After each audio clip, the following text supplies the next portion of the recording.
The deep silence of space was broken only by the gentle hum of failing systems aboard the Galactic Confederation vessel Harmonic Voyage. Captain Trill, a tall Alavian with shimmering blue skin, stared at the status display with all four of his eyes narrowed in concern. The ship had sustained severe damage after passing through an unexpected particle storm, leaving them adrift in a remote sector of the Orion Arm. Life support systems at 43% capacity and falling, reported Navigator Nix, her delicate antenna drooping in worry. Main propulsion offline, secondary systems compromised. Communications? Asked Trill. Limited to short range only, replied Communications Officer Elor, his translucent fingers dancing nervously over the control panel. We've sent distress signals, but this region is largely unpatrolled. The ship shuddered violently, causing several crew members to stumble. Warning lights flashed across the bridge. Hull integrity compromised in Section 7, announced the ship's AI in its calm, melodious voice. Estimated time to critical failure: 6 hours. Captain Trill's mandibles clicked in agitation. Their chief engineer had been severely injured in the initial impact, and no one else aboard had the expertise to handle such extensive repairs. The situation looked increasingly grim. Captain, Elor's voice rose with sudden excitement. I'm detecting a response to our distress call. It's a human transport vessel. A collective murmur swept through the bridge. Humans were relatively new to the Galactic Confederation, having joined only 27 standard cycles ago.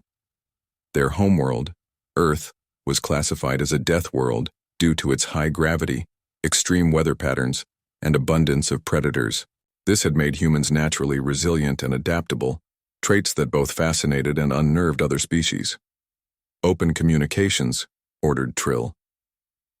The view screen flickered to life, revealing a human with short brown hair and weather-worn features. This is Captain Riley of the Earth Transport Perseverance. We've received your distress signal and are en route to your location. ETA 20 minutes.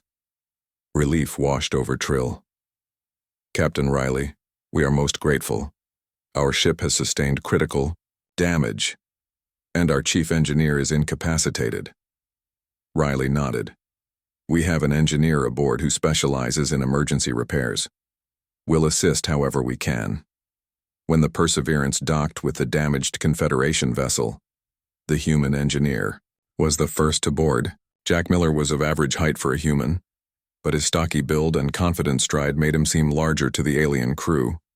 He carried a battered toolkit that looked primitive compared to Confederation technology. Take me to your engine room, he said without preamble, his voice gruff but not unkind. Navigator Nix led the way, explaining the situation as they moved through the corridors. The particle storm damaged our primary power coupling and destabilized the antimatter containment field. We've managed to establish a temporary field, but it's failing. Miller nodded, seemingly unperturbed by the potentially catastrophic scenario. When they reached the engine room, he surveyed the damage with a practiced eye. Your systems are more elegant than ours, but the principles are the same, he muttered, kneeling to examine the damaged components. I'll need to work outside the ship to repair the external coupling. Is there an EVA suit I can use? Nix blinked in alarm. But the radiation levels outside are extremely high due to the particle storm residue. It would be dangerous even for our species, and humans are known to be particularly vulnerable to radiation. Miller simply shrugged. I've worked in worse conditions. The faster we fix this, the better chance we all have. Armed with a Confederation EVA suit modified to accommodate his broader frame, Miller ventured into the vacuum of space.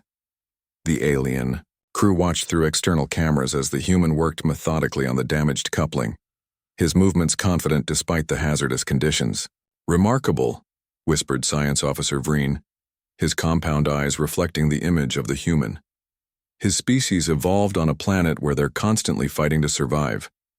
It's given them an unusual approach to problem solving. After an hour of intense work, Miller's voice crackled over the comm system. I've bypassed the damaged sections and rerouted power through secondary systems.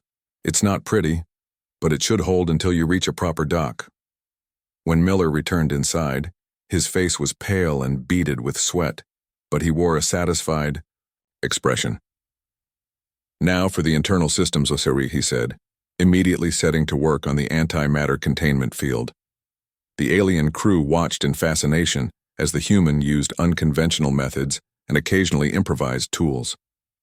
At one point, he actually reconnected broken circuits using a substance from his toolkit that he called duct tape, a simple adhesive that nonetheless seemed to work impressively well as a temporary fix. "This shouldn't be possible," muttered engineer's assistant Krell, observing Miller's work. "He's violating at least 3 standard safety protocols, but it's working." 3 hours later, the main power came back online. The lights throughout the ship brightened, and the hum of functioning systems returned. "Main propulsion restored to 60% capacity," announced the AI. "Life support system stabilized, hull breach in Section 7 contained." Captain Trill personally came to the engine room to thank the human engineer. "Your assistance has been invaluable, Engineer Miller. We would not have survived without your intervention." Miller wiped his grimy hands on a cloth. "Just doing my job, Captain. Your ship's technology is fascinating, elegant, and efficient, but sometimes you need a bit of human ingenuity when things go wrong." As the human prepared to return to his own vessel, Navigator Nix approached him. "How did you learn to adapt so quickly to unfamiliar technology?" Miller smiled. "On Earth we have a saying, necessity is the mother of invention. When you come from a world that's constantly trying to kill you, you learn to improvise, adapt, and overcome." After the human departed, the crew of the Harmonic Voyage found themselves discussing the experience with a mixture of awe and newfound respect. Perhaps that's why the Confederation was so eager to bring humans into the fold, mused Captain Trill. "While we've spent millennia perfecting our technology and creating systems that rarely fail, they've spent their existence learning how to fix things when they do fail."